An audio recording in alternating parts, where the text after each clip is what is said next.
예, 안녕하십니까. 한국항공우주연구원 원장 이상률입니다.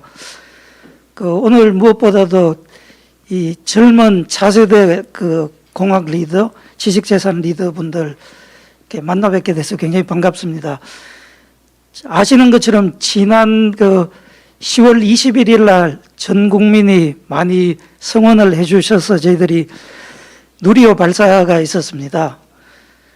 700km 고도까지, 목표 고도까지는 올라갔지만은, 말씀드린 것처럼 마지막에 원하는 위성 속도가 나오지 않았기 때문에, 위성 모사체를 목표 궤도에 넣는 데는 저희들 목적은 이루지 못했습니다. 실제로 우리나라 우주 개발이 시작된 거는 30년이 넘었습니다. 30년 동안에 어떻게 보면 우리가 우주로 갈 수 있는 첫 시도였는데 아쉬운 점은 많이 많습니다. 이 항공우주 기술이라는 거는 제가 뒤에 말씀드리겠지만은 실제로 우리가 원하는 목표를 하지만 이렇게 다양한 기술들이 엮여 있습니다.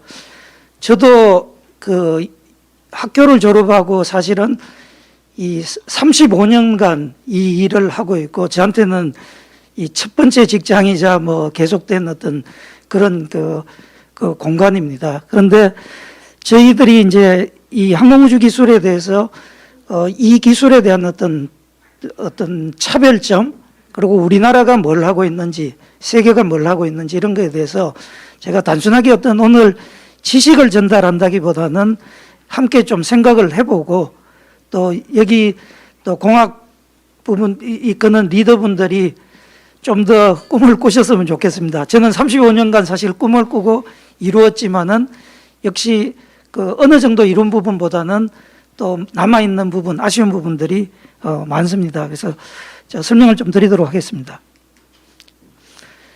사실 이 항공우주라는 거에 대해서 첫 번째 상상을 하셔야 될 거는, 기본적으로 우리가 지구라는 이런 행성 위에서 땅에 발을 붙이고 삽니다. 요즘은 자동차도 다니고 물론 항공기도 있지만은 결국은 우리가 지표면에서 점점 하늘로, 우주로 올라가는 거에 이제 거리 개념이 있습니다. 여기 보시는 것처럼 우리가 보통 외국을 갈 때 이제 날아다니는 항공기 고도가 이제 10km, 에베레스트 산도 거기에 유사하게 된 거죠. 그러나 그 위로 더 올라가게 되면 인공위성이라는 거는 적어도 실질적으로는 한 450km 이상은 돼야지 실제로 돌아다닐 수 있고, 그 아래쪽에는 물론 인공위성을 둘 수는 있지만은 여전히 공기 저항이 있기 때문에 오랫동안 있을 수는 없습니다. 더 벗어나게 되면 이제 좀 더 밤하늘의 먼 우주 그런 것들을 상상을 하셔야 됩니다. 결국 그래서 지구에서 벗어나는 것들은 지구상에서 올라가서 모든 물체가 다시 지구상으로 떨어지는데, 지구 표면에 대해서 일정한 속도를 가지게 되면 소위 말해서 지구 주위를 돌면서 지구로 더 이상 떨어지지 않는 그런 인공위성 궤도가 생기게 됩니다. 이번에 이제 누리호도 마찬가지로 속도를 못 얻었던 거죠. 그래서 많은 상상에서 잘 아시는 것처럼 이게 처음 시작된 거는 지금부터 한 64년 전인 1957년이었습니다. 그 당시에 스푸트니크라는 83km 정도죠. 근데 저때 발사한 R7이라는 발사체 무게가 한 280톤이었습니다. 그래서 어떻게 보면 280톤이 움직여서 83km짜리를 지구 궤도에 올렸는데 온 세계가 난리가 났죠. 그것 때문에 이제 미국도 다 바뀌기 시작했습니다. 지금은 보시면 우리가 흔히 잘 아는 GPS 같은 경우는 한 22,200km 정도의 고도에 떠 있습니다. 그래서 아까 제가 속도 얘기를 했는데, 지구에서 가까운 쪽은 속도가 더 빠르고 지구에서 멀어질수록 인공위성의 궤도 속도는 느려지게 됩니다. 그래서 GPS 같은 경우는 아까 22,200km로 이제 주기는 한 12시간이고, 저희들이 많이 들어보셨겠지만 정지 궤도라는 거는 약 36,000km에 떠서 지구 자전 속도하고 똑같이 됩니다. 저 부분에 올라가게 되면 속도가 한 3km 정도, 초속 3km 정도밖에 안 되거든요. 우리가 이번에 700km에 올리려고 했을 때 원궤도 속도는 초속 7.5km였습니다. 만약에 더 확장을 해가지고 지구에서 멀어진 그 자연위성인 달에 대해서 보시면 달은 한 초속 1.1km, 1.02 정도로 지구 주위를 돌고 있습니다. 그래서 올라갈수록 속도는 늦어지고 주기는 이제 길어지는 거죠. 근데 실제로 이제 그 우리나라는 아직 본격적인 우주 탐사를 못했지만은 인류가 이 인공위성 기술을 가지고 난 다음에 이미 많은 그 우주 탐사를 했습니다. 태양계 쪽에 대해서는 미국 같은 경우는 모두 다 탐사를 이미 해버렸죠. 그리고 그 특히 지금 저는 사실 그 굉장히 그 감명을 받는 게 사실 보이저 프로그램입니다. 이게 1977년에 발사가 됐는데 아직도 어쨌든 동작을 하고 있거든요. 그래서 44년이 지났습니다. 그 당시에 보이저 1하고 2를 동시에 개발해서 2를 먼저 발사하고 1을 했는데 이 부분은 이제 우리가 말하는 태양계도 지금 벗어났습니다. 그래서 이런 기술들은 상상을 한다고 되지도 않고 우리가 아마 이걸 이루려고 하면 앞으로 몇 년이 걸릴지 모르겠습니다. 그만큼 이제 우주 기술의 범위는 굉장히 다양하고요. 실제로 이게 거리상으로 보면 우리가 태양하고 지구 거리가 1억 5천만 킬로미터, 보통 일레이유라고 부르죠. 근데 태양계의 경계면으로 가게 되면 헬리오포즈라는 저쪽은 거의 그 180억 킬로미터가 됩니다. 그래서 지구하고 태양 거리의 한 120배 정도. 근데 저거를 이미 벗어난 겁니다. 그런 와중에서도 통신을 한다라는 게 이제 대단히 그한 거죠. 우리는 여하튼 10월 21일 날 뭐 5시 경에 처음 이 발사를 했습니다. 그래서 그때 이제 우리 K로켓 누리호가 대한민국 우주 시대를 열다라고 했는데 이제 완전한 그 성공을 이루지는 못한 상황이죠. 실제로 한국형 발사체도 보면 전체 총량이 200톤입니다. 그런데 200톤을 발사해서 하는 일이 결국은 1.5톤의 인공위성을 그 700km 고도에 넣는다는 거고 계산을 해보시면 1%가 되지 않습니다. 그래서 지금 우주 공간에 올라가는 그 어떤 방식이라든가 이런 것들은 스푸트니크가 올라갔을 때하고 별로 바뀐 게 없습니다. 중간에 요소 기술들은 바뀌었지만은 여전히 굉장히 큰 어떤 중량의 물체가 올라가서 실제로 우리가 원하는 거는 그게 1%도 안 되는 이게 현재적인 기술입니다. 그때 1단하고 2단 뭐 이런 것들은 다 동작을 했지만 저기 있는 3단에 있는 보면 그 산화제 탱커에 압력이 저하되면서 그 엔진이 조기에 꺼진 걸로 지금 보도가 되고 있습니다. 실제로 저 누리호를 만드는 거는 실제 그 부품 자체는 한 37만 개로 알려져 있고요. 기업들도 한 300개 이상이 참여했다고 되어 있습니다. 지금 보시는 것들은 그냥 좀 대표적인 기업 한 20개 정도를 보여드리는 겁니다. 동영상 한번 좀, 그래서 그래도 그날의 앞부 아래쪽에 예. 예. 그래서 이 발사 순간에 보면 엄비리칼 타워 케이블이 분리되는 거 보실 수가 있고요. 몇 가지 각도에서 찍은 것들입니다.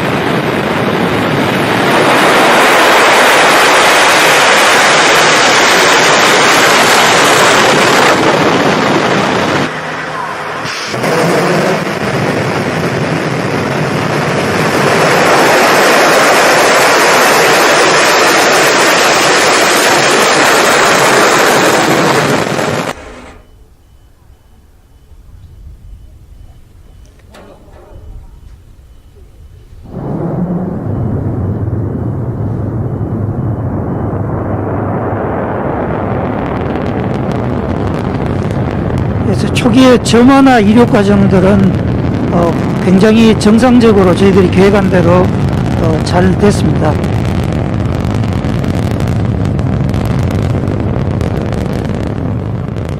예, 시간 관계상 제가 끝까지 뭐 하고 다음으로 스킵하겠습니다. 예. 예, 그래서 지금 과정을 다시 한번 설명을 드리면 발사체는 수직으로 이륙을 하게 됩니다. 그래서 수직으로 이륙을 하는데 아까 제가 서두에서 말씀드린 것처럼 인공위성의 마지막 속도는 지표면에 나란하게 얻어져야 됩니다. 결국은 90도로 올라가서 지표면에 나란하게 이 자세를 바꾸게 되는데 그 자세를 바꾸는 과정은 이제 그러면서 속도도 아까 원하는 7.5km까지 이제 높여야 됩니다. 그래서 1단에서 올라가서 자세를 어느 정도 그걸 하도록 저희들이 프로그래밍을 하고 이 가속을 해서 이제 속도를 얻어야 되기 때문에 처음에 올라갈 때 속도가 낮기 때문에 이제 속도를 올리기 위해서 무거운 놈은 빨리 버려야 됩니다. 그래서 1단을 이제 한 2분 남짓 타고 이제 버리게 되고요. 1단의 중량이 200톤 중에 한 144톤입니다. 그래서 저걸 버리게 되고 그다음에 날아가다가 페어링이 또 이제 공기가 희박해져서 더 이상 위성에 그 어떤 해를 주지 않을 정도면 버리게 됩니다. 보통은 저게 한 100km 고도 이상에서 분리를 하게 되는데 저희들은 안전구역의 문제 때문에 실제로 상당히 높은 고도에서 거의 한 191km 정도까지 가서 분리를 하게 되고요. 그 다음에 페어링을 분리하고 난 다음에 2단을 한 143초 정도를 태우고 다시 분리하게 됩니다. 2단의 무게가 이제 한 43톤 정도가 되고요. 그럼 나머지 이제 3단이 점화하고 그 한 13톤 정도의 무게를 가지고 이제 계속 올라가는 겁니다. 그래서 1단 분리될 때 속도는 초속 1.8km 정도밖에 안 되고요. 2단 분리될 때가 초속 4.3. 이렇게 3단에서 결국은 이제 나머지가 4.3에서 7.5km까지 계속 가속을 내야 되는 겁니다. 그런데 저희들이 그때 이제 마지막에 모사체가 투입을 못한 이유는 그 속도 자체가 한 6.5km, 초속 6.5km 정도밖에 안 이루어졌고 그러다 보니까 다시 지구상으로 3단과 모사체가 다 떨어진 걸로 이렇게 되고 있습니다. 우리나라는 어쨌든 나로 발사를 통해서 나로 우주센터, 결국 우주 공간에 가려고 하면 아무 데서나 이제 갈 수가 없기 때문에 나로 우주센터가 건설되어 있고요.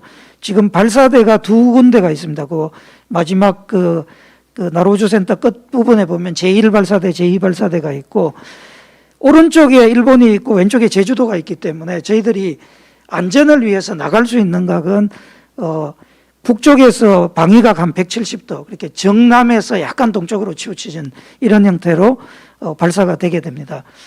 실제로 우리가 원하는 그 나중에 궤도 자체는 여기 오른쪽에 노란색 선이기 때문에 3단에 점화가 된 다음에는 다시 횡방향으로 이 발사체를 이렇게 기동을 해서 지금 꺾어줘야 되는 그런 형태로 지금 되고 있습니다. 물론 파란색으로 서서 가만두게 되면 우리가 원하는 경사각 궤도는 아니지만 인공위성은 만들어지게 됩니다.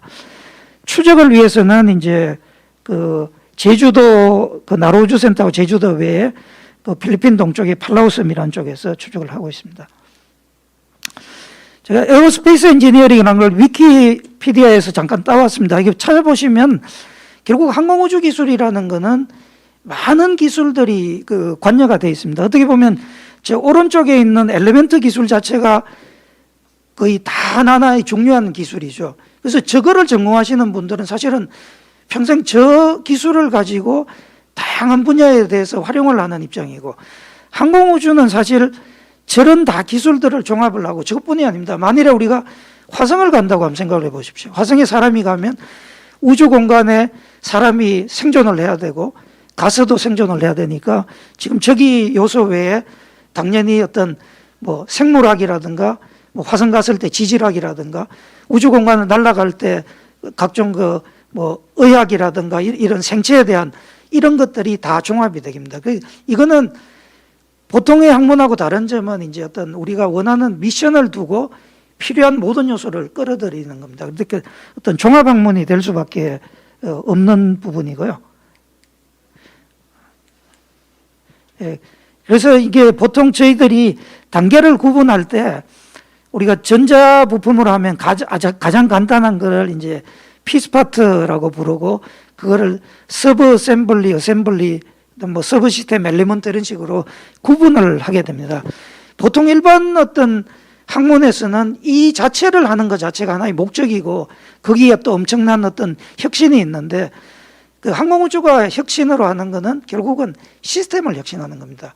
그리고 공학이라는 특징 자체가 보면 어떻게 하는지는 발사체가 올라가는 건 원리나 이런 건 굉장히 단순하고 뭐 물리적인 그런 것들이나 다 알려져 있거든요.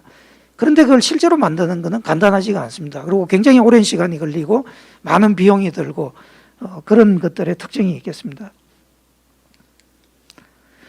그래서 이런 시스템을 포괄을 하면서 항공우주의 이제 필수적인 것 중에 하나가 그 체계공학이라고 부르는 시스템 엔지니어링이라는 겁니다. 그래서 이 절차 자체는 우리가 원하는 어떤 요구사항이 있으면 출력으로 만드는데 그거를 그 보통 어떤 개발을 할 때는 사람 머릿속에서 저 프로세스가 다 돌아가죠. 근데 이건 워낙 복잡하고 엮여 있기 때문에 저걸 하나하나 요구사항을 분석을 하고 그 기능을 분석해서 할당을 하고 다시 어떤 종합을 하고 검정 이런 것들을 굉장히 좀 체계적으로 해야 되는, 그래야지 나중에 문제가 됐을 때 어떤 부분을 바로 발견할 수가 있습니다. 자, 이제 우리나라 우주 개발에 대해서 얘기를 조금 해보겠습니다. 우리나라 우주 개발의 어쨌든 시작은 우리나라 국적위성은 우리별 1호라는 1992년도에 발사가 됐습니다. 그 이후로 보면 우리도 많은 일을 했습니다. 그 뭐 인공위성 뭐 발사체, 그 2008년도에는 우주인에 대한 것도 있었고요. 이 발사체 쪽이 더디긴 하지만은 꾸준히 어떤 개발 속에 있습니다. 실제로 마지막에 그 세워된 그 우주 개발 진흥 기본 계획은 2018년 2월에 이제 만들어졌습니다. 아마 그 2023년에 가게 되면 4차 계획이 이제 다시 이제 공표가 될 거고요. 거슬러 올라가 보면 이제 최초로 한 거는 96년에 이제 이 계획을 세웠습니다. 그래서 꾸준히 어떤 지속적인 투자가 있었고 그 30년 가까이가 지났는데도 불구하고 아까 말씀드린 거는 이제 우리 발사체를 이제 발사하는 그런 겁니다. 그래서 굉장히 오랜 시간이 걸린다는 걸 아실 수가 있고요. 이걸 하기 위해서 어떻게 보면 정부 출연기관으로 만든 게 한국항공우주연구원입니다.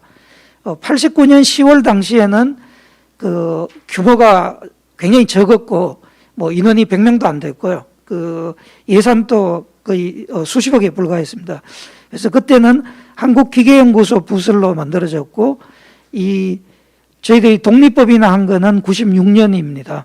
그리고 그다음에 이제 그 한국항공우주연구원으로 명칭된 게 2001년.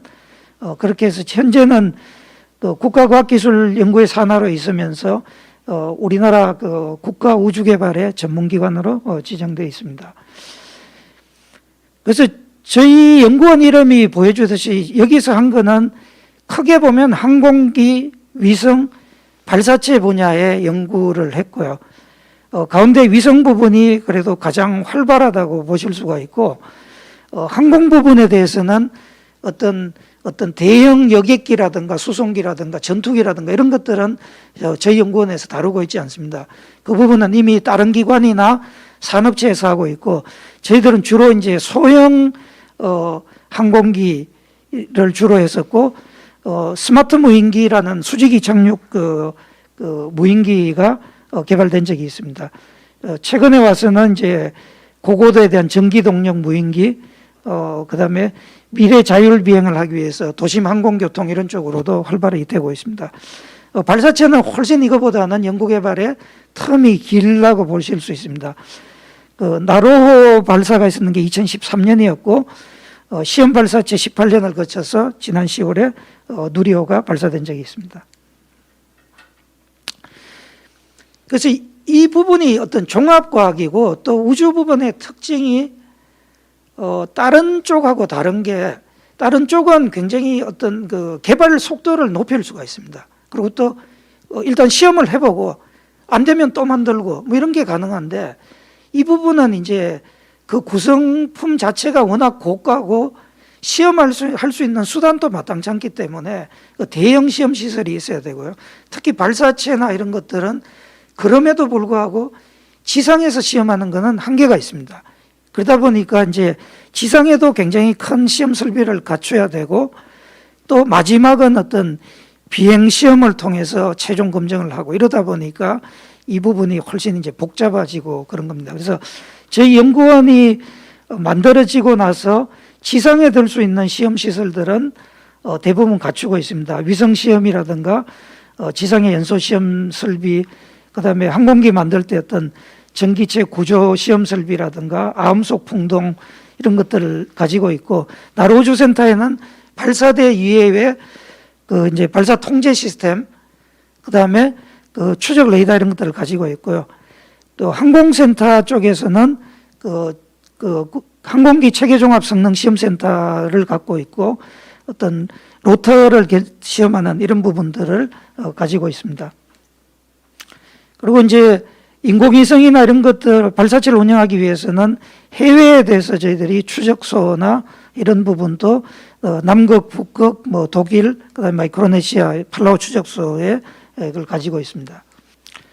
발사체는 조금 더 정리해서 한 번 더 말씀드리면 90년 초반에 1단형 고체과학 로켓, 저희들이 사운딩 로켓이라고 부르는, 그냥 그 로켓이 올라갔다가 탐착하면서 다시 지구로 떨어지는 이런 부분들이 있었고요. 다음번에 2단형으로 이제 그 고체 과학 로켓이 됐었습니다. 액체 추진의 그 과학 로켓이 된 거는 2003년에 이제 시도가 됐는데, 이것도 역시 발사체 부분은 아니고요. 그다음에 이제 나로호라는 게 러시아하고 합작해서 그때 그 협력해서 저희들이 개발한 게 2013년에 이제 최종적으로 성공적인 발사가 됐습니다. 앞에 두 번의 2009년하고 10년에 두 번의 발사 실패가 있었죠. 그리고 지금 하는 것들이 이제 한국형 발사체 그 누리호가 그 올해 10월 발사와 내년 5월 발사가 계획되어 있습니다. 재원 자체는 이제 한국형 발사체가 200톤이라는 건 말씀을 드렸고, 나로 때는 이제 무게가 한 140톤이었습니다. 그때 투입 고도는 그 지구 가까운 쪽은 300km, 지구 먼 쪽은 한 1,500km 정도 되는 타원 궤도에 이제 그 나로 과학위성이라는 걸 발사를 했었습니다. 그때보다는 실제로 발사체가 더 커졌고, 이제 실제로 실용급 위성을 투입할 수 있는 그런 발사체가 되겠습니다. 그 위성을 개발하기 위해서 저희들이 이제 각종 필요한 그 조립 시험 시설을 항우연 내에 보유하고 있습니다. 그래서 진동 시험, 열진공 시험, 그 탑재체에 대한 그 시험을 할 수 있는 장비, 그다음에 전자파 환경 시험을 할 수 있는 장비, 음향소음 시험을 할 수 있는 장비들을 다양하게 보유를 하고 있습니다. 그리고 항우연 내부에 저희들이 실제로 위성을 운영하는 각종 그 저궤도용, 정지궤도용 안테나도 가지고 있습니다. 현재 그 정지궤도용으로 한 지금 9.8m짜리 2개, 13m짜리 1개, 그다음에 9m 백업 안테나를 가지고 있고요. 저궤도용으로는 13m 안테나, 7.3m 안테나를 주로 하고 있습니다. 내년도에는 제주도에 다시 통합운영센터를 건설을 하고 그쪽에 다양한 안테나를 설치할 예정입니다. 우리나라 인공위성 같은 경우는 아까 이제 발사체에 대비해서 조금 더 많은 그 개발이 있었고요.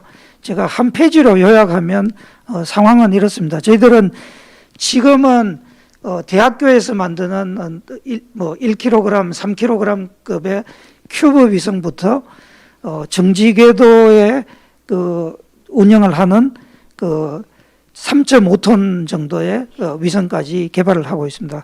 그 가운데에는 올해 올라간 차세대 중형위성 한 550kg대가 있고, 다목적 실용위성이라고 불리는 아리랑 위성은 첫 번째 1호는 한 500kg대에서 시작해서 지금 한 2톤 정도까지 다양한 크기와 성능의 위성을 가지고 있습니다.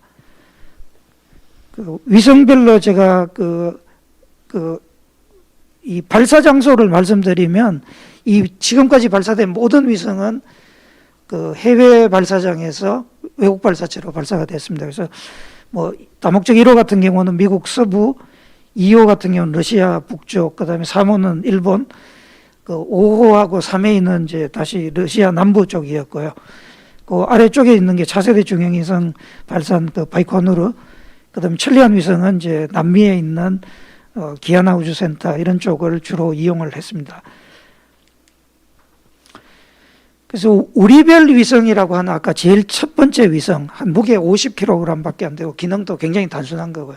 하여튼 저 부분도 처음에 했을 때는 영국하고 기술 협력을 해서 시작을 했고, 지금은 다 완전히 국내에서 독립을 하고 있습니다. 저 시리즈로 이제 된 게 이제 가장 최근에 올라온 게 차세대 소형 위성이고, 내년도 누리호 발사해 보면 하나가 더 계획이 되어 있습니다. 아리랑 위성은 이제 1994년부터 시작된 프로그램이고요.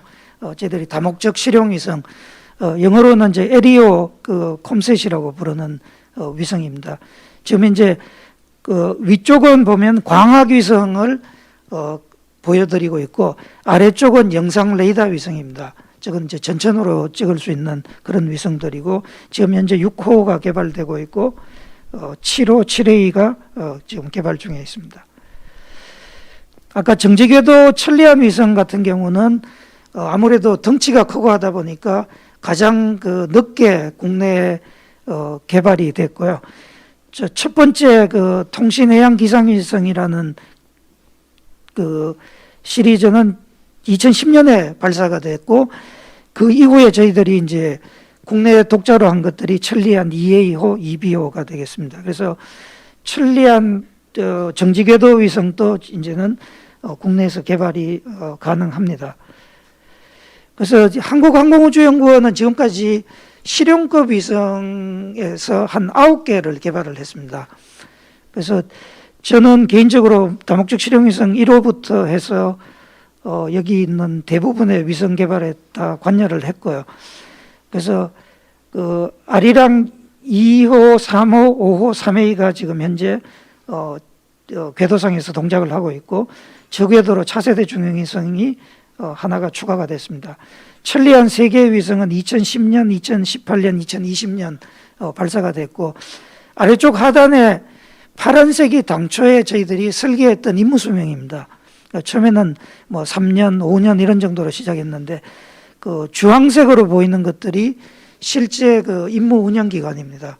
그래서 저희들은 아리랑 1호를 제외하고는 지금 9개 위성 중에 8개를 다 운영을 하고 있습니다. 가장 오래된 거는 아리랑 2호는 지금 15년 이상을 저희들이 현재도 운영하고 영상도 촬영을 할 수 있습니다.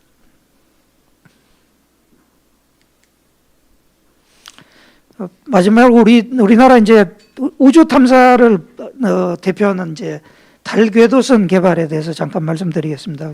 그래서 달 궤도선 쪽은 스페이스X의 펠콘 9이라는 발사체를 하고 있고, 저기 위쪽에 녹색 구간이 스페이스X 발사체가 두는 거고요. 나머지 빨간색 구간은 다 궤도선이 자체로 가야 되는 겁니다. 그래서 뭐 스페이스X 발사체가 달까지 보내주는 건 아니고요. 달로 가는 궤적의 초입까지만 딜리버리를 해주면 그 다음에는 우리가 가야 됩니다. 그래서 실제로 이 달궤도선 전위궤적 같은 경우는 조금 지금까지 쓰지 않던 방식인데, 실제로 내년 8월 중에 발사가 되게 되면 발사 날짜에 상관없이 이제 8월 1일에서 9월 초순까지 발사가 되면 도착 날짜는 내년 12월 16일로 설계를 해놨습니다. 그래서 다음에 동영상이 가능할지 모르겠는데요. 거기 밑에 한번. 그래서 여기 이 원리 자체가 이쪽이 하얀 선이 달 궤도고요. 가운데 중심이 지구입니다. 그래서 발사 날짜에 대해서 실제로 이제 궤적 자체가 달라지는데, 마지막에 달에 가기 전까지는 이 궤적이 어느 날에 발사를 하든 하나로 모이게 됩니다. 그래서 달 궤도 쪽에서 한 2주 정도를 돌아서 같이 가다가 이제 달 달의 남극 쪽으로 들어가는 이런 형태가 되겠습니다. 그래서 뭐 여기 잠깐 끝까지만 제가 보겠습니다.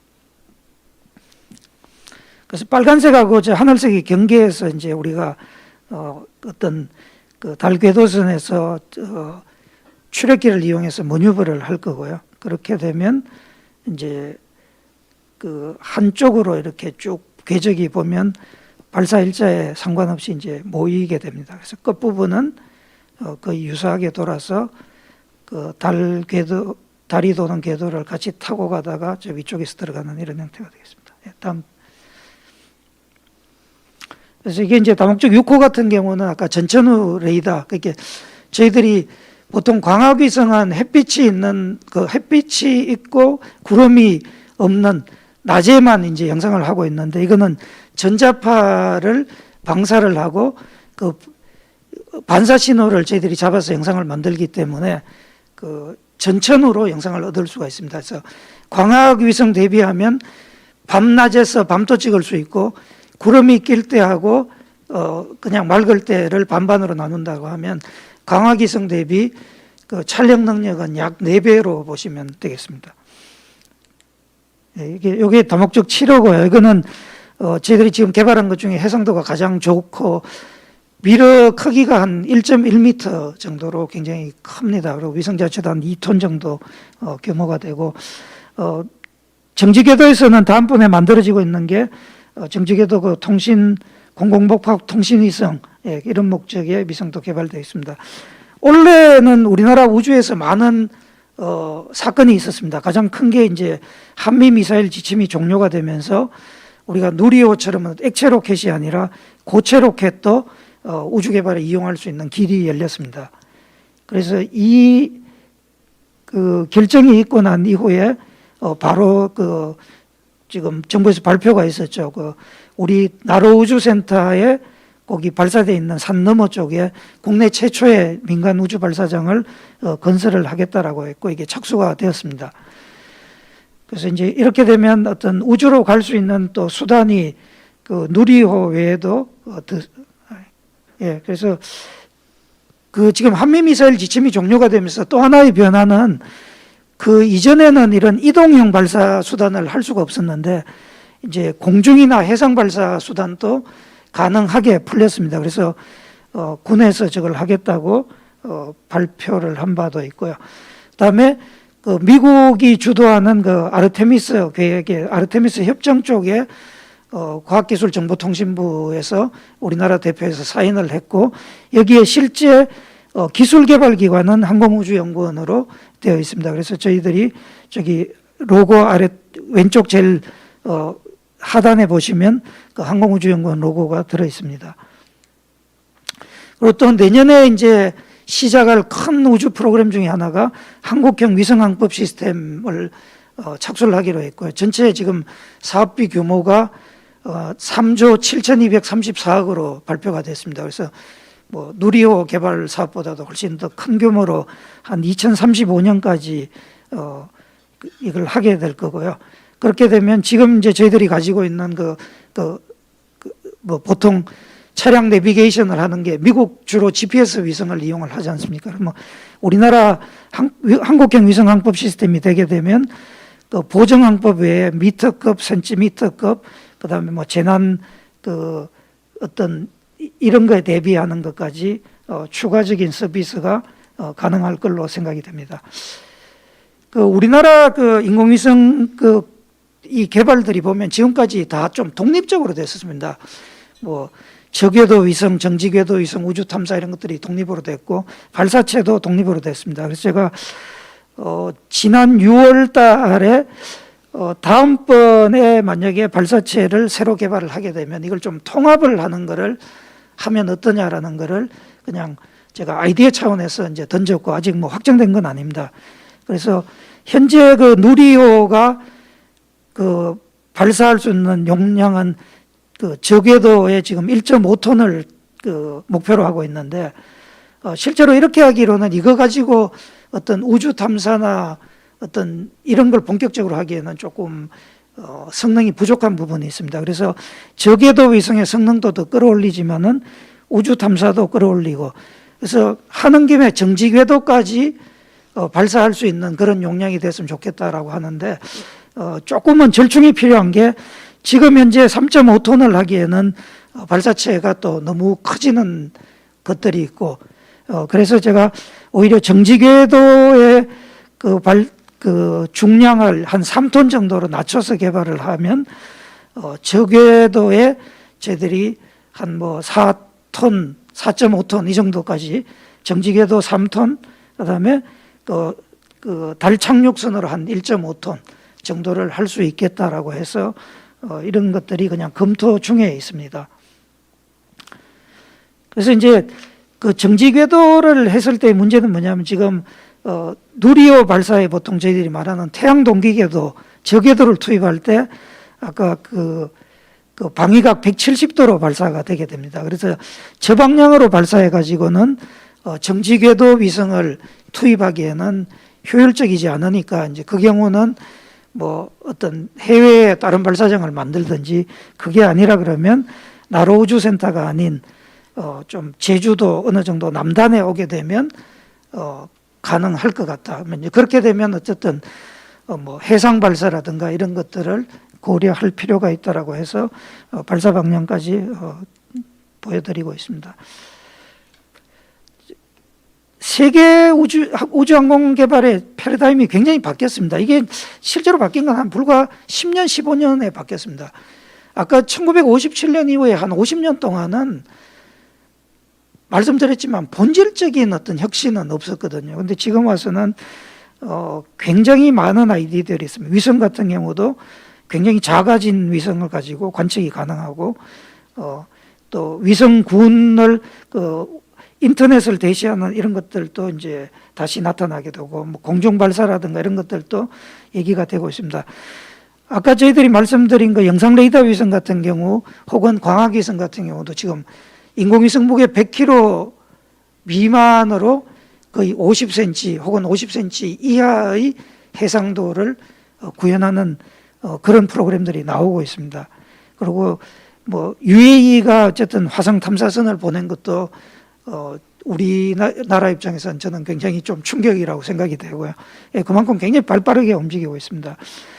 오른쪽 하단에 있는 거는 대진하는데 제가 미국에 보니까 어떤 스타트업인데 무인 로켓 드론을 가지고 자율 비행을 해서 공중 발사를 하는 그런 개념입니다. 그래서 공중 발사를 하고 3시간마다 발사를 할 수 있는 그것도 자동으로 뭐 이런 개념도 나와 있고요. 그래서 항공우주는 아까 임무나 목표를 어떻게 정하느냐에 따라서 우리가 이룰 수 있는 것들은 뭐 굉장히 많습니다. 그래서 그런 혁신들이 최근에 와서 이루어지고 있고요. 그 중에서 이제 가장 큰 게 그 스페이스X 같습니다. 그 스페이스X는 발사체 분야, 위성 분야 할 것 없이 굉장히 혁신을 하고 있고 지금 개발되고 있는 그 스타쉽 슈퍼헤비 같은 경우는 발사비를 한 200만 불 타겟으로 하겠다 이럽니다. 그 대형 발사체 아리안이라든가 이런 것들이 그 발사 비용이 거의 2억 불에 해당하고요. 이거의 100배죠. 그 과거에 미국의 타이탄4 같은 경우는 4억 불이 넘습니다. 그래서 발사비만, 개발비가 아니고요. 그래서 그런 거에서 지금 저런 걸 낮춘다는 건 굉장히 혁신이 이루어지고 있고, 그 다음에 위성 한 기당 가격도 보통 저희들이 개발했던 다목적 위성, 천리안 위성 이런 것들이 3천억 원 내외입니다. 물론 거기에는 뭐 발사 비용 이런 게 다 들어가긴 하는데, 다목적 위성은 3천억 아래지만은 뭐 대부분 아까 정지궤도 같은 경우는 한 3,500억 원 내외 정도고요. 그보다 더 비쌀 수도 있고 그런 맥락에서는 이런 것들은 굉장히 이제 지금 달라진 환경을 보이고 있습니다. 그래서 현재 빠른 시간 안에 한 번에 60개 위성을 발사할 수 있으니까 지금 한 1,740개 정도가 운영되고 있는 걸로 알려져 있습니다. 항공 쪽에도 이제 지금 이제 도심 항공 교통을 하면서 그 이제 우리가 말하는 어드밴스드 에어 모빌리티 UAM하고 더불어서 이제 어드밴스드 에어 모빌리티라고 나사 쪽에서 하고 있고 아마 지금 자동차가 아닌 이런 항공기, 에어택시 개념들이 들어오면서 생활 자체가 굉장히 바뀔 걸로 예상이 됩니다. 그래서 항공기 자체도 이제 여러 가지 기후 변화나 그 친환경 이런 것 때문에 우리가 전기 자동차가 나오듯이 결국 항공기도 전기 비행기 혹은 수소나 이런 연료전지 같은 거를 갖고 하는 이런 방식, 과거의 내연기관에서 빠른 시간 안에 바뀔 걸로 예상이 됩니다. 제가 발사체 쪽에 조금 더 정리하기 위해서 연도별 인공위성 발사 수를 했습니다. 제가 여기 발표한 자료에 대부분 소스를 다 언급을 해놨으니까 필요하신 원본을 들어가서 보시면 될 거고요. 57년에 어쨌든 올라간 위성 개수는 1개였죠. 유일하게 구소련이 발사를 했으니까. 그런데 실제로 2019년까지 보면 연간 100기 내외입니다. 그냥 100에서 넘는 때도 있고 모자랄 때도 있고 이랬는데 2020년에는 1283개의 위성이 올라갔다고 되어 있어요. 올해는 9월까지 제가 찾아보니까 1400개 이상이 올라간 걸로 되어 있습니다. 이게 완전히 이제 세상이 지금하고는 달라지는 거죠. 그래서 지금은 더 이상 인공위성 개수를 카운팅하는 게 과연 의미가 있을까 하는 정도로 엄청난 혁신이 일어나고 있는 상황입니다. 그러다 보니까 소형 위성들이 많아지고 이러다 보니까 과거에는 발사체를 대형으로 해서 한꺼번에 많이 쏘는 게 이제 어떤 트렌드였거든요.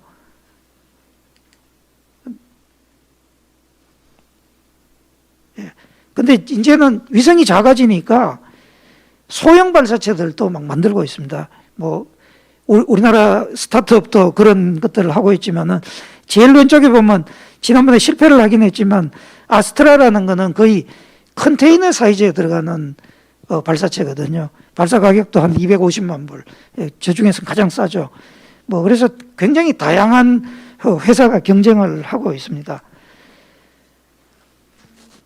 우리가 지금 태양광 발전 이런 거 여러 가지 이제 얘기를 하는데 궁극적으로 이제 우주 쪽에 되게 되면 우주 공간에서 이제 태양광 발전을 계속 얘기를 하고 있고요. 최근에 와서 저 개념 자체는 굉장히 오래됐다가 최근에 와서 다시 또 많이 부각이 되는 것 같습니다. 저 부분이 된다면 이제 지구상하고 달리 태양빛도 거의 24시간 가까이 받을 수 있고 이제 저걸 전력 전송만 지구상으로 할 수 있다면 훨씬 효율적인 방법이 됐어요. 이런 것들도 앞으로 이제 우주에 있을 부분이고요.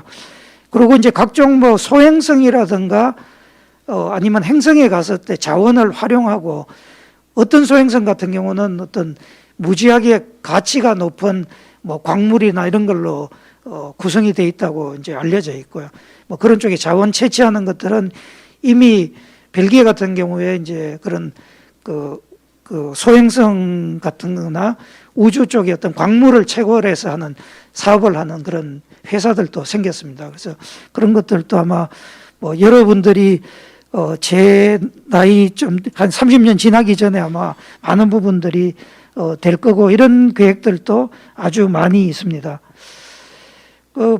발사체 쪽에서 사실 우리 누리호는 여기에 보시면 우리는 이제 700km에 아까 1.5톤이라고 돼 있는데 이제 저궤도 좀 낮은 궤도에는 한 300km에는 저희들이 한 3.3톤 정도까지 올릴 수 있거든요. 근데 여기 이제 아리안인가 왼쪽에서 쭉 시작하는 거 보면 전부 다 저궤도에 막 20톤 이런 거예요. 정지궤도 이제 천위궤도에는 10톤 이상 이렇게 올라가고 아까 말씀드린 슈퍼헤비 같은 경우는 저궤도는 150톤을 올리는. 그게 아까 제가 1% 룰로 하게 되면 아까 저궤도로 오는 거는 조금 더 2% 이런 데로 갈 수 있습니다. 저 정도의 그거를 올리려고 하면 이륙 중량이 이제 5,000톤이 넘습니다. 이게 이제 제가 아까 얘기했지만 이게 이론적으로는 사실 단순한 게임이에요. 그런데 실제로 저걸 만든다라고 했을 때는 이게 정말 생각대로 내가 맘먹는다고 돈만 투자한다고 사실 되지는 않는 기술입니다. 그래서 이런 경쟁들이 세계적으로 계속되고 있습니다. 가장 큰 혁신은 저걸 크게 만든 게 있지 않고요. 지금 보면 엘렉트론이라고 가장 조그만한 발사체 한 150kg 올릴 수 있는 게 한 500만 불을 비용으로 받거든요. 근데 아까 말씀드렸지만 저 스타쉽 슈퍼헤비 같은 경우가 완전히 개발이 되면 타겟이 200만 불이라고 그랬거든요.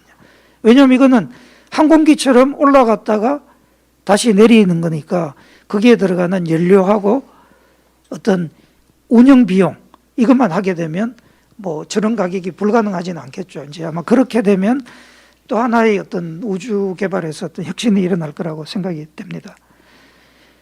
그래서 저거를 이용해서 이제 뭐 스페이스X 일론 머스크라는 분은 여러 번 그 얘기를 하셨죠. 그러니까 그 화성에 사람을 보내고 화성을 지구처럼 저렇게 왼쪽은 화성 지금 모습이고 마지막은 지구처럼 되는 화성 모습, 흔히 테라포밍이라고 하는 저런 걸 하겠다라고 하고, 만약에 저런 걸 하겠다라고 하면 그쪽으로 수송도 뭐 사람이나 물자도 수송해야 되고 하게 되면 나중에 이제 만들겠다라고 하는 게 그 부분을 하는 게 가장 이제 핵심이 되는 게 아까 스타쉽이라는 이제 운송 수단이 될 거라고 얘기하고 있습니다. 근데 여튼 이런 혁신이 눈에 보이는 것은 사실이지만은 여전히 우리가 지구라는 데서 우주 공간으로 올라가는 것은 어쨌든 이제 발사체라는 수단밖에 없거든요.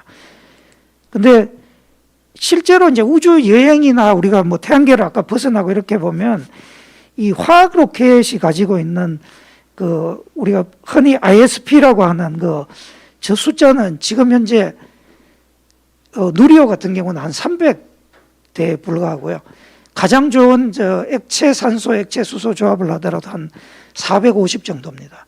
근데 결국 이제 우리가 정말 우주를 뭐 탐사하고 태양계를 막 벗어나고 뭐 이렇게 한다라고 하면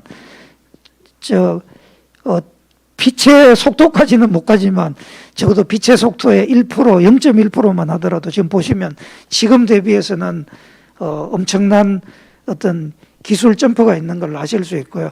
저거를 구현하는 어떤 추진기관을 만들어야지 또 그런 일이 가능합니다. 아까 중력을 이기고 나가는 거 외에 뭐 가끔씩 얘기는 되고 있지만 아직도 되느냐 안 되느냐 많이 이제 얘기되는 게 우주 엘리베이터입니다. 그래서 이거는 제일 처음에는 이제 그 러시아 그 철코프스키라는 사람이 지상에서 이제 일종의 탑을 세우듯이 해서 우주까지 올라가겠다 했는데 그거는 현실적으로 좀 불가능하다고 됐고요. 지금은 거꾸로 우주 공간에 어떤 카운터 매스를 두고 위로 잡아당기는 구조로 해서 하는 것들에 대한 많은 검토는 있습니다. 뭐 그래서 이런 것들이 어느 날 가능하다면 그러면 이제 우주로 가는 것들은 굳이 저런 발사체와 같은 저런 수단이 아니고 케이블을 타고 로봇이 올라가는 그런 형태가 되겠죠. 그래서 뭐 심지어 한 걸음 더 나가서 지구 공간이 아니고 달하고까지를 엘리베이터를 해서 달에 있는 것들을 뭐 지구로 옮겨 뭐 이런 얘기까지 되어 있습니다. 그래서 여기는 상상의 영역이고요. 뭐 상상을 하면 어쨌든 그 부분이 이론적으로 불가능하지는 않습니다. 그래서 여기 계신 분들이 누군가가 또 새로운 꿈을 꾸고 뭐 한다라고 하면 언젠가는 저는 이루어지지 않을까라고 생각이 됩니다. 그래서 좀 아까 항공우주 분야 같은 경우는 말씀드렸지만 이런 우주 쪽을 하기 위해서 꼭 항공우주를 전공을 해야 되냐? 그렇지 않습니다. 실제로 우리 연구원의 구성도 보면 항공우주 전공하신 분들이 많기는 하지만은 굉장히 다양한 전공이 있고요. 이 항공우주 분야가 어떤 임무, 목표 중심으로 움직이기 때문에 항공우주를 전공해서 그 시스템을 만들 수도 있고 혹은 자기가 어떤 다른 영역의 걸 있다가 어떤 그걸 하면서 전체를 해서 만들 수도 있고 사실 어떻게 보면 길은 양쪽에 다 열려 있습니다. 저는 여기 젊은 우리 그 차세대 리더들이 꾸는 꿈이 가장 중요하다고 그렇게 생각을 합니다. 예, 감사합니다. 네. 네, 지금까지 이제 이상열 원장님께서 말씀해 주셨는데요. 저는 나로 때부터 좀 이 분야에 관심이 있었는데 또 이번에 최근에도 누리호도 있었고 다음 년에 또 누리호 계획이 있다고 하니 정말 응원합니다. 이상열 원장님께서 정말 좋은 강연을 해주셨는데 모두 박수 부탁드리도록 하겠습니다. 네, 지금은 이제 질의응답 시간이겠습니다. 먼저 현장에서 질의응답 먼저 받도록 하겠습니다. 현장에 계신 분들 중에 질문 있으신 분 손 들어주시면 감사하겠습니다. 네, 안녕하십니까. 와이플 9기 이건이라고 합니다. 강연 잘 들었고요. 올해 10월에 누리호 발사가 안타깝게 실패를 했는데 이제 그로 인해서 저희 발사체 개발에 중점적인 개발 이슈나 아니면 피드백할 내용은 어떤 것들이 있는지 궁금합니다. 예, 현재 그 우선 저희들이 준비해야 되는 거는 그 이번 발사에서 이제 정확하게 작동하지 않은 부분의 원인을 찾아내는 게 가장 급선무고요. 그래서 조사위원회가 이제 구성이 됐습니다.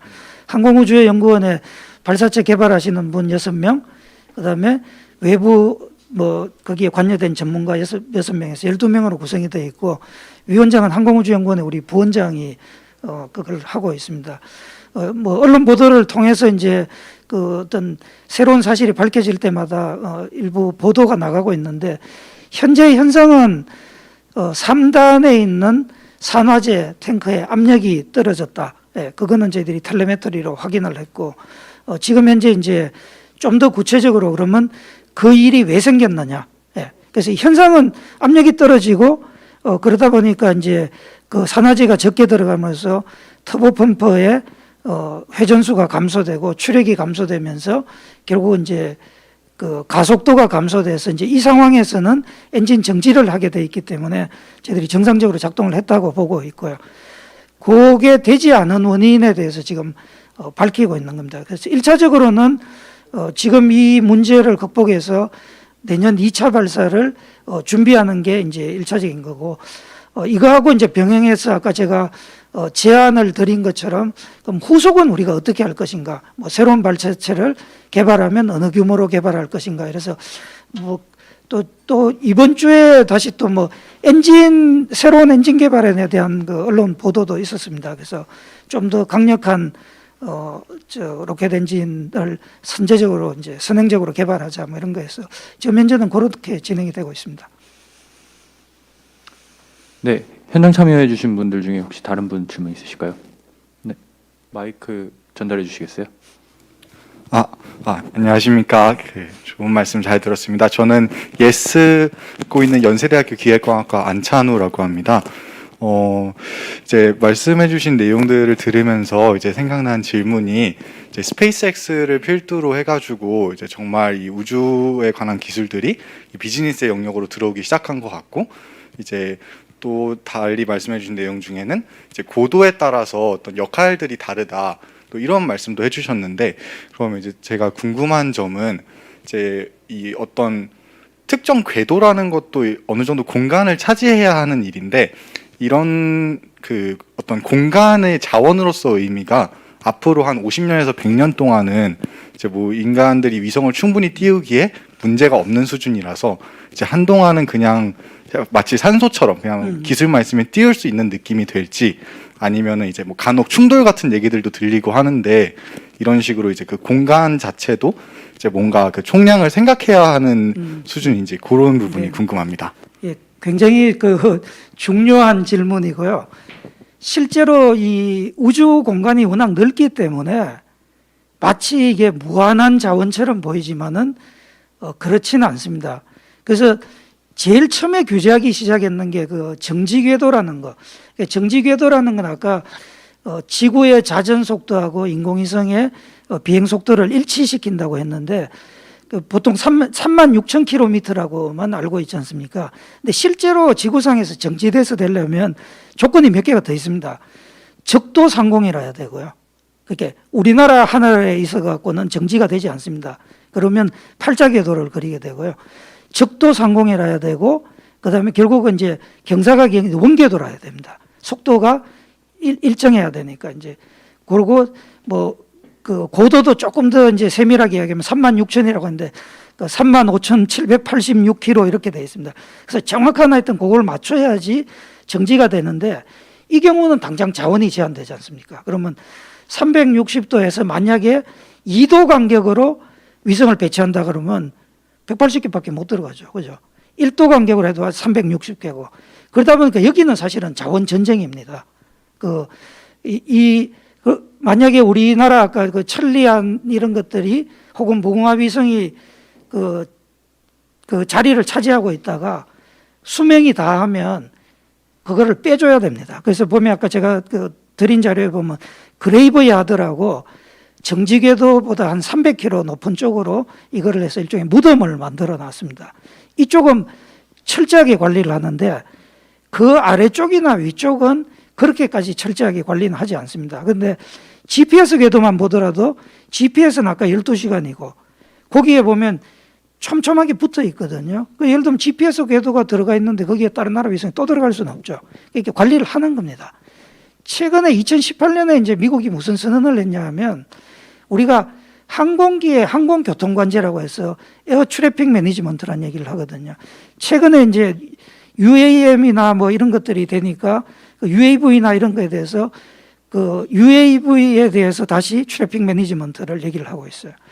스페이스에 대해서도 똑같이 이제 개념을 세웠습니다. 그래서 스페이스 트래픽 매니지먼트라는 얘기를 하고 결국은 앞으로는 우주 공간도 항공기가 날아나가는 걸 마음대로 못하게 하게 하듯이 어느 정도 통제를 하고 하겠다는 겁니다.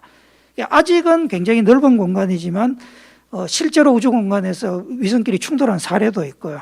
그다음에 우주 쓰레기 같은 게 증가함으로써 그런 위협들이 굉장히 늘어나고 있습니다. 그래서 아마 앞으로는 굉장히 중요한 테마 중에 하나고 우리나라 영화에도 있지만 이제 아마 우주 쓰레기를 뭐 수거하고 이런 것 자체도 산업이 될 거고 굉장히 아마 중요한 테마가 될 것 같습니다.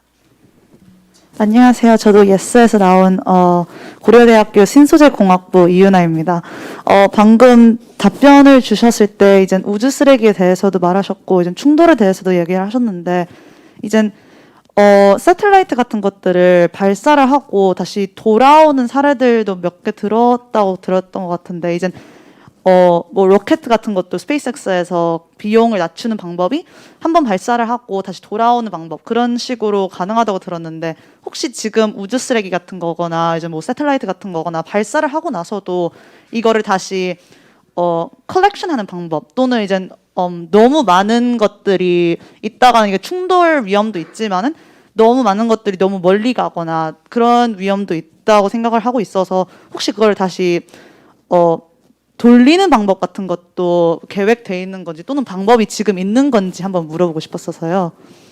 예, 제가 알기로는 위성에 대해서는 다시 그거를 아마 회수하는 거는 특수 목적 외에는 없는 걸로 알고 있고요. 아마 이제 그런 필요가 된다라고 하면 제가 오늘 따로 언급은 안 했는데 우리 흔히 이제 만화 영화나 공상과학 영화에 보면 우주 비행기 개념이 있지 않습니까? 지금 우주 비행기라는 게 아까 고도 한 10km, 뭐 전투기 같은 경우 많이 올라가면 20km 이 정도. 근데 그야말로 그 영화에 나오는 것들은 보면 행성에 가서 착륙도 하고 다시 이륙도 해서 우주 공간으로 나오고 어떤 우주 비행기 개념이 된다면 당연히 우주 공간에 갔다가 다시 돌아오기도 하고 나가기도 하고 이렇게 될 거고요. 지금 인공위성이라는 거는 제가 알기로는 그런 개념은 없습니다. 근데 발전되는 개념은 뭐가 있냐면 이미 이제 한 예가 있어요. 아까 정지궤도가 수명이 다 되는 이유는 연료가 떨어졌기 때문이거든요. 나머지 기능은 다 정상 작동하는데 연료가 떨어지면 그거는 더 이상 거기에 둘 수가 없습니다. 그런데 무슨 일을 하냐 하면 가서 연료를 예를 들면 충전하는 서비스를 해줄 수도 있고 이 고장나 이 자세 제어가 안 되는 위성을 로봇 위성이 가서 이거를 잡아서 대신 자세를 잡아주는 이런 것들은 이미 기업 영역에서 막 나오거든요. 이미 데몬스트레이션들도 있습니다. 그래서 아까 같이 우주 공간에서 위성을 가지고 오는 것보다는 거기서 재활용을 한다거나 예를 들면 어떤 특정 유닛을 리플레이스를 시켜서 우리가 자동차 고치듯이 뭐 이렇게 하는 방법이 있을 거고요. 연료 문제에 대해서는 결국 우주 공간에 그 스페이스 데포라고 해서 주유소 같은 개념을 둔다고 생각하시면 우주 공간에 주유를 하는 쪽이 있으면 거기에서 다시 어떤 연료를 보충하고 이런 개념들은 나와 있습니다. 그래서 인공위성 자체 활용보다는 어떤 우주 공간에서의 다시 활용하는 것들은 아이디어가 활발하고 만약에 지구를 넘나든다면 아까 같이 어떤 그 발사체라든가 좀 더 나가면 우주 비행기 이런 형태가 될 것 같습니다. 네, 안녕하세요. 예스이면서 이제 연세대학교 기계공학과 다니고 있는 이지훈이라고 합니다. 이제 최근에 이제 우주 비즈니스들이 굉장히 많이 열리고 있는데 뭐 스페이스X 같은 경우는 뭐 스타링크를 만든다거나 혹은 뭐 우주에 광고판을 띄우겠다거나 뭐 이러한 이제 실제적으로 이 올리는 것 이후에 그런 어플리케이션 단에서 좀 더 뭔가 가치가 있는 뭔가 비즈니스를 만들어내려고 하는 움직임들이 많이 보이는 것 같은데요. 저희 그 항공우주연구원 쪽에서도 혹시 어떤 뭔가 올리는 것 외에 그 이후에 생각하고 계신 그런 뭐 플랜 같은 것들이 있으신지 좀 여쭤보고 싶습니다. 저희 연구원에서는 사실 어떤 뭐 이런 비즈니스하고 결합되는 부분에 대한 생각은 많이 갖고 있지 않습니다. 그래서 이제 사실 그런 부분들은 민간 기업의 그야말로 어떤 비즈니스 영역이라고 생각이 되고요. 저희들은 1차 주임무가 국가가 필요로 하는 어떤 우주 계획을 계획에 있는 것들을 실천하고 실행하는 거기 때문에 이쪽에 중점을 두고 있고, 그렇지만 항공우주연구원에서 이제 다른 하나 좀 더 보고 있는 거는, 과거에는 이런 그 하드웨어 개발에만 치중을 했다고 하면, 저희들이 아까 위성 9개를 발사해서 8개를 갖고 있으면 많은 그 위성 영상 자원들이 있습니다. 그래서 위성 영상 자원들을 좀 더 활용을 하고 뭐 국민들 삶에 어떤 도움이 되게 하고 그걸로 어떤 비즈니스 연결하고 이런 것들에 대한 것들은 과거보다 좀 더 좀 심도 있게 보고 있습니다. 네, 답변 감사드립니다. 네, 그러면 유튜브 댓글에 있는 질문으로 넘어가도록 하겠습니다. 네, 서강대 기계공학과 이제 윤찬 님이 이제 질문을 해주셨는데요. 발사체 및 기체 개발력에 가장 큰 영향을 미치는 요인과 가장 중요한 개발 분야가 무엇인지 질문드리고 싶습니다라고 질문했습니다. 아마 제가 볼 때 여러 분야에 아까 항공우주라는 건 여러 분야 엔지니어가 있는데 뭐가 중요하냐라고 물으면 다 내 분야가 제일 중요하다고 아마 하지 않을까 싶습니다. 그런데 어쨌든 좀 상대적으로 이제 발사체 같은 경우는 상대적으로 좀 오래 걸리고 많은 노력이 들어가는 중에 하나가 엔진인 건 사실입니다. 근데 사실 발사체가 그렇다고 엔진만 개발했다고 되느냐라고 하면 그렇지는 않거든요. 이번에 사실은 목표 궤도에 투입을 못한 것도 엔진 자체는 제가 볼 때 정상 작동을 했습니다. 근데 사실은 그거를 문제를 일으킨 거는 산화제 산화제 탱크의 압력 저하였지 않습니까? 만일에 거기에 어떤 볼트 하나가 잘못돼서 그런 일이 벌어졌다고 해보십시오. 그러면 볼트가 제일 중요하다고 보일 거 아닙니까? 그래서 저는 주로 이제 시스템 분야에서 일을 많이 했는데 각자의 그 분야가 중요한 건 맞습니다. 그리고 분명히 거기에 대해서 차별성이 있는 건 맞는데 저는 항공우주 시스템을 만드는 입장에서는 서로 정말 협업을 하고 내가 제일 잘났다는 것보다는 우리의 목표는 어쨌든 뭐 완벽한 발사체를 만드는 거다, 완벽한 위성을 만드는 거다, 어떤 우리의 목표를 이런 거에 두고 협업을 하는 게 저는 훨씬 중요하다라고 생각이 됩니다. 네. 네, 그러면 사전 질문으로 넘어가도록 하겠습니다. 네, 와이플의 문지영 회원님이 질문해 주셨는데요. 우리나라에도 스페이스X처럼 민간 기업이 등장할 만한 뭐 여지가 있다고 보시는지 궁금합니다라고 질문했습니다. 저는 지금 보면 과거에는 이제 예를 들면 우리나라가 우주에 대해서 하나도 없을 때 기술이 제일 중요하다고 생각했거든요.